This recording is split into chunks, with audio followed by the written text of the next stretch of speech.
Okay, we are back on. We're back. Well, All right. no one's there yet, but Uh, hopefully they'll come back, right? yeah. Yeah. It would be separate on Facebook, right? Like a new video will pop up. Yeah. Yes. Okay. Yeah, there'll be a new video. I should- Hopefully, I've become disconnected from my cell phone, and I'm starting to have a meltdown over it. Hmm. Do you ever have that feeling? You know, when you know that feeling when you lose your phone, or else you just don't know where it is for 5 seconds. Yeah. I feel like you lost it. Hi, Phil. Phil's back. Beth's back. Chris is We're back on YouTube too, so this Awesome. is good. Awesome. Okay. Awesome. Let's beat that number. So, Yeah. as Principal Skinner says to Bart, set a record and then try to beat that record. It's like how I think about life when he's like, how many envelopes can I lick in an hour? Well, you'll find out. Anyways, welcome back, everybody. I always tell people that when they're like, I hate my job. I'm like, well, that's Bart didn't like the tension either. Look how he did. Well, give it a few minutes, and then I want to talk about Howard and My Bloody Valentine. Yeah, no one's back. Well, we only got half the people back yet, so let's wait a couple minutes. Talk about bullshit for a couple of minutes. Yeah. You won't be able to stop. Well, I watched Nosferatu if you want me to talk about exactly. that. Yeah, because I know Bill asked me to, and last time when I didn't, Bill said, I wanted you to watch it, and I was like, I know. So I watched it today, and it was fine. It didn't change my life, but it was good. It looked nice. It's pretty. It's pretty. I like the end. I think I don't know how to say this without getting in trouble, but use the term you'd like to use for anatomy makes you do crazy things. At the end, it's like he's like, I know I'm going to die probably as a vampire with the sunlight and stuff, but I've been working this girl doing foreplay through mental telepathy for the whole movie, so I got to do something, right? I got to understand that part of it. I was like, okay. I was like, the whole movie is just about she attracts vampires because she's like a horny teenager. Like what? Yeah, I know, and also her husband's style is horrible. He's just like boom boom, and then he's like, oh, and she's like, don't. I love in that scene that she goes from "don't touch me" to "touch me" like in seconds, and it's like, yeah, like what is going on? Yeah, we were laughing at that. Yeah, yeah, and like when he enters her, it makes like a loud bang noise, like it's like boom, and I was like, it doesn't sound like that. Yeah, that was weird, but also like, is she? I guess she's so good that like the vampires will put their life on the line. I guess I don't know. I like his voice. Like his voice is very ASMR relaxing to me. Like I like just to have a tape of him talking about the weather and stuff, and I'd listen to it. It's nice. I like the shot whenever he's when the husband first gets to the house, and like that camera kind of goes through the fire and all that stuff and takes you around the house. It's pretty sweet too. It's a pretty movie, I guess. Is it pretty? I don't know. It's an attractive movie. It's an attractive movie. Yeah, it's not like yeah. Well, he had a lot to live up to. Yeah. Oh yeah. I mean, yeah. But as Jen and I were talking before we started, it's like I really liked. I like Francis Ford Coppola's Dracula, and like it's better. It feels like a lot of the same movie. Like he hits a lot of the same points, and you don't get the scene with Wolf Dracula bending someone over, which is the funniest part of that whole movie. Because when that happened in the theater, the whole theater went, oh, and like everybody, like in my small hometown, everybody was like, oh my god, like it was shocking. It was right. Yeah. And there's a lot of it, like also like that, Dracula just really wants, well, I guess in all of them, but it gets the sexual parts of it really similar. But we don't get like over time. I have learned to like Keanu Reeves in that Dracula. Like I made fun of it all the time in my youth, but like he's made like a career 180 where people are like, oh, we love him. He's a great actor. But back then people were like, oh, he is the shit. Like he is so bad. and like terrible. He's terrible. It is the man himself. Like, there's no good ones like that. Yeah. Back in the day when that came out, I saw that by myself on opening night because oh wow. Nobody wanted to go. And I'm like, no, I'm going. So I walked out of there thinking, but if he had been a better actor, she wouldn't have fallen for Gary Oldman. You know what I mean? Like Yeah. it kind of had to be awkward. Yeah. Like, Wow. like because he's hot. I never thought about it that way. He's Yeah. awkward but hot, and you go, okay, but Gary Oldman's like really suave and hot, so Yeah. gotta go for He's gonna Gary. know what to do. Like, He's not gonna just make that loud noise and be done like the other guy in this. But movie. Keanu could do it longer. Could he? yeah. Oh, He's he is. younger. He's not always. He could do it more often, maybe, but not long. I don't know. Because he was with the brides for like a month, right? The Yeah, three he should have brides? learned something. Right. How Yeah. are you with Monica Bellucci for a month and you're like, yeah, I'll go back home? Yeah, no, exactly. This movie's- Tatiana von Forstenberg. Yeah, yeah, yeah. I think that's the thing. Is like, Mike said it. He seems okay now after years of stuff. Like, I think it's funny because are there shittier? Do things eventually just get shittier where I will accept that Keanu Reeves is actually good in that movie? Like, is that the place that I've arrived to? Versus the inverse logic of slashers, where I'm like, well, everything was so much better in D1. Acting feels different. Anyway. Yeah. Yeah, I agree. I always geek out when I see Bram Stoker's Dracula represented accurately on the screen. Yeah. Because none of the representations, oh, we lost Jen. There are so many gremlins tonight. This is somebody effing with us. I like And Mother Effa. I like also one of my favorite comic artists, Steranko, did the storyboards and a lot of the original art for Francis Ford Coppola's Dracula. Like he did like a lot of the transformation artwork and stuff. And so like I was super jazzed about that. Yeah. So It was just a beautiful looking movie. I was really excited when that film came out. I think I went back to see it 2 or 3 times. I did, yeah. Tom Waits is really great in it too. I saw somebody said that in the chat. Like he's wonderful. Here comes Jen. She's back. No idea. No idea what that was. Oh, it's just tonight's Gremlins. Yeah. We just missed an ad for the upcoming issue of Drive-In Asylum, which will be on sale soon. Here, I can bring it up again. Yeah. I think. The 1980 yearbook. Oh, Yes. There's a It's little about menu time. in there. Yes, There's Yeah. a there tasty is. little snack in there for me. Ms. Upton is in there. Mr. Panico is in there. Yeah. I'm still traumatized by writing that article for that issue because it's all cannibal movies and it's all like, oh my god! But Oh, no! Oh no! What is happening tonight? Jen! The cannibals Come have back to got us. us. Oh no! Anyway, here's the 1980 ad again, in case you didn't see it. Yeah, Jen's got a wonderful piece on only movies made in 1980. There were so many of them. Yeah. I didn't know there were so many to choose from. A But, whole day. a veritable smorgasbord of cannibal Yeah, films from but 1980. the Jess Franco one though, I was literally like, Oh, yeah. You're gonna have a Yeah. blurry cannibal movie. and you see Jess Franco dressed up as a cannibal Yeah. It's in wonderful. makeup. Yeah. And I paused it and was just like, I'm just taking it in, letting it can wash happen. over me. Like, Yeah. it's just, Yeah. Franco he never shied away from showing you reality. No. or anatomy. yeah. You think you've seen Vampire Penis in Nosferatu? If he shot that movie, that would have been the whole movie.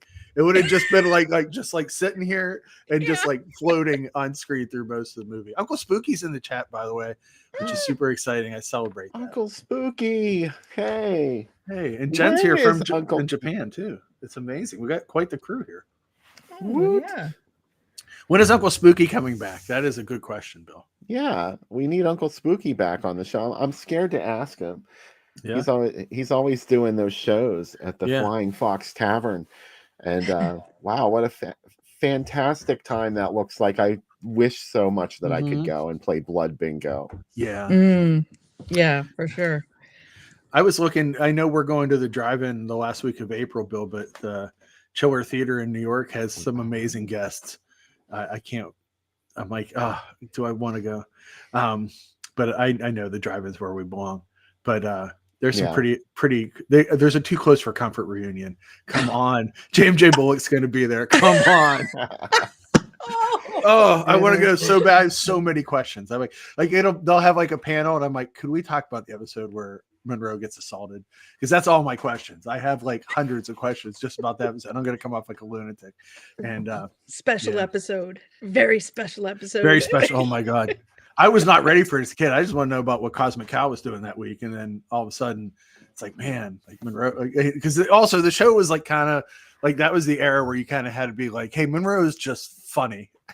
Yeah. You know what I mean? Yeah. Like, he's a wacky friend. He's not gay. He's funny like Paul Lynde. Yeah, exactly. You know, he's not gay. He's a wacky uncle. And like, and then today it would be a completely different show. Yeah. But yeah. Totally. Yeah. But yeah, and then all of the Lizzies from the Warriors are there, which I find incredible that that there's like a Lizzie's reunion. Yeah. And yeah, but it would be fun to go to. Oh, and Bill, what's her name from Showgirls is there? Not Elizabeth Berkley, but Gina Gershon. Gina Gershon. Yeah, for one day only. But I would let her push me down the steps while Bill filmed it. That's the autograph we should get. Will you push my friend down the steps? She's like, I'll do that for free. Yeah. It's his knee. It's his That's knee. after you land. Like, Yeah. it's his knee. We can do it with Elizabeth Berkley too when she's at the Pittsburgh Comic Con. I think she'll charge us for that. She'll be like, "Well, that's $100." Yeah, I have to leave. You know, she'll be charging because God. She doesn't get any money for doing any of the bonus features on the Showgirls stuff. No. At least I don't think so. Yeah, I know that MGM blew her off the first time when they had that nice box set with all the. I had one, of course. I still use my Showgirls shot glasses. There was a deck of cards. There was a separate card game that was a drinking game, and a pin the pasties on the Showgirl blindfold game. What that came with awesome. it. Yeah, and of course the movie on DVD with a deluxe packaging and a commentary by David, not Schwimmer, but it's something like that. Schmader, maybe is his name. A really big Showgirls fan, and it was funny, but it wasn't Elizabeth Berkley. Like we all want to hear her talk about that film. At least, you know, all I mean me and maybe one or two other people. Yeah, for sure. Has Kyle MacLachlan ever talked about that movie? That's a good question. I've heard him talk about doing it. Yeah, okay. I don't know. I mean, I'm sure he doesn't look back fondly on it now, but he had other things. He was in Blue Velvet, so he can afford to be like, oh, sure. And Dune.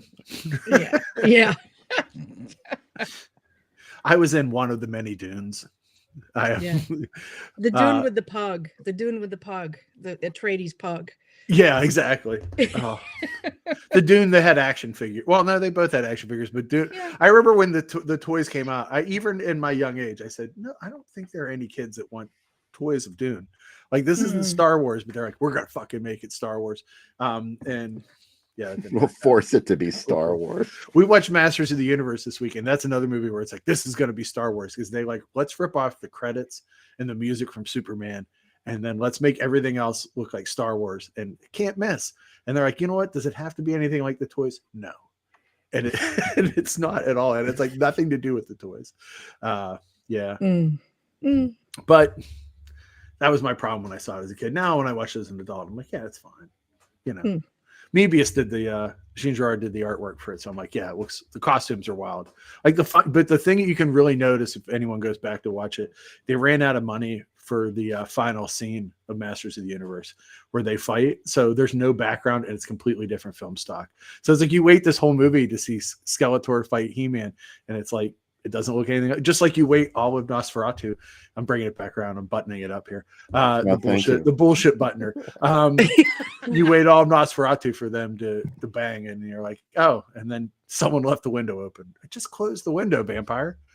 Like, can vampires be inside with the curtains drawn and still do it? I'd say yes. Yeah. I agree. They lost track of time. Yeah, that was so good.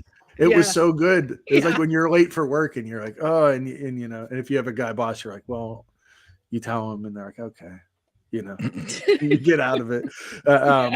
This has never happened to me. I've heard, but it's never happened to me. I'm just late. I just show up. I'm like, I'm late. Sorry, you know, because I sleep too late. But anyways, that's how it goes. My Bloody Valentine. Anyway. Yay. Harry Warden. Yeah. How about that song that plays at the end of the movie? It's great. just great. How about that band, My Bloody Valentine? They're pretty good. They're real good. They're all deaf. They're all deaf. Like they play. I like a band that can play the sweetest sounding music and all be deaf because they played it so loud. Yeah. Like they play like 110 decibels. It's like, but this is the prettiest songs ever. Yeah. I don't know. I wasn't really into them. I love don't them. really know very much about it. They were sort of like what year was that? Like 92? Yeah. Or maybe even late 80s. Yeah. Yeah. Thomas Ellison said, can we get back to talking about My Bloody Valentine? But he didn't say which one. So we're going to talk about Kevin Shields and My Bloody Valentine. Just to make you upset. Yeah, to make you upset. Sorry. I did a whole episode of the podcast this week just to fuck with someone that left me a nice review. So what do I know? Because they said there's too much screaming on my show. So the whole episode this week's Alucarda, and there's like I listened to it. like a 2-minute scream break in the middle of it. One of us said that the ad artwork was very scary. I think it was you, Sam. Yeah, I did. And this is like the idea of like a miner could be, it's something that you see those masks and those tools like all the time, but to be turned into like a killer is pretty scary. Yeah. Did either of you know anybody who actually worked in a mine? Because I didn't. No, but the mines in Wampum, where they shot Day of the Dead, were very close to my house. Like the ones where all the government records and stuff are now and all the movies. So I knew of people that worked there, but I didn't know anyone that had that job. No, I did not. I knew a couple of people that worked in steel mills, but yeah, not in the coal mine. Yeah, I think coal was on the way out. Yeah. Oh, I know why you showed this ad, Bill. Why did I show this ad? The Incredible Shrinking Woman ad in the midst of it. Well, yes, there is that. I love The Incredible Shrinking Woman, and also this fabulous Friday the 13th. This movie opened most places on Friday the 13th, February 1981. Yeah. It was also distributed by Paramount Pictures, which also put out Friday the 13th. They were hoping for another one, it sounds like. This was a pretty big hit. My memory of it was that it was pretty big. Yeah. It's funny that I love Mother's Day, so I'm not saying anything negative about Mother's Day, but the quality jump between these two movies, like film shot wise, is like real. And then The Fog comes right back. So that's a wild triple feature. Mm-hmm. I love that. I also like Seems Like Old Times in Any Which Way You Can. So everything playing at the mall cinemas this night. Like this would take me a week to see all the movies I like. That ad of Any Which Way You Can, he looks like Robert Quarry. Yeah, he does. It looks like he has pointy vampire ears. Yeah. Mm-hmm. Yeah, he does. Maybe they were trying to sell it as the after you see the Friday the 13th movies, come see Any Which Way You Can. A monkey is in it. Yeah. Oh, that poor monkey. I know. Well, did you say that because there's one in Shrinking Woman too? Oh, there's one in Shrinking Woman. God, it was. Why didn't they have a monkey double feature? The gorilla. Yeah. Sydney. That's right. I know one's an orangutan and one's monkey. They're different. I know. Anyway, spoilers. Oh, for only 1 week. It's a Canadian film, and this is from a theater in Canada. I just realized it didn't have the name of the theater on there. I cut it out. Sorry. I love one that this has the cat from the beginning. I see Dustin saw it too, and then also the frequent gory violence. Yeah. Mm. Oh, My Bloody Valentine. This is a beautiful looking print of this, though. They really did it right.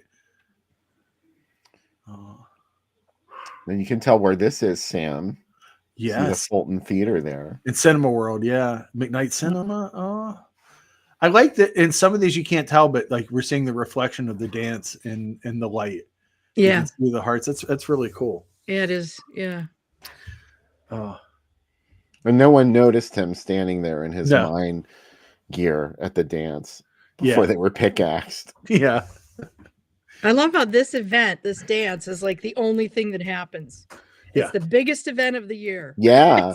Nothing else matters in Valentine's Bluff. No. Oh, man. What a night. Devlin Max Devlin's a HBO movie too, I think. That was on HBO a fair amount. Oh yeah. Yeah. When we say HBO movie, we don't mean it was made for HBO. Just that that's where everyone saw it. Yeah. King's Court, Bill. Stir crazy during the day, Rocky Horror at night. What a magical place that was. And it had. I guess it had started I think the Rocky Horror thing at the King's Court started in like 77 or 78. Yeah. So it'd been going for a while now. I remember we had a field trip to the Oakland museums when I was in high school, and we drove past it, and I saw everybody lining up for it, and I was like, "Oh, can I just jump off the bus and not go home and just go?" I also saw that Charlie Chan movie. I think that I saw that on HBO as well. Charlie Chan and the Curse of the Drag Queen. Yeah. Dragon Queen. Dragon Queen. Yeah. Yeah. Oh. Kajamusha too. Wow. Yeah. Why playing in Pittsburgh? This is how classy My Bloody Valentine was. It was up there at the Showcase. Yeah. Showcase North was like the theater to me as a kid. Like when we had to go see like an important movie, that's where we would ask to go because it was a nice theater. That's why we saw the Jazz Singer there. Important films like the Jazz Singer. Yeah. Yeah. Oh man, I love that movie. Completely. I love it.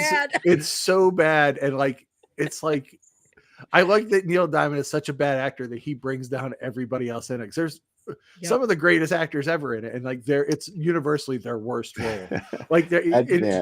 You cry when you see the end scene where his dad's in the audience. Oh my God. It was like, I pissed out my eyes. I was so sad. It was like just squirting out my eyes. On the beach with the kid that's 3 years old.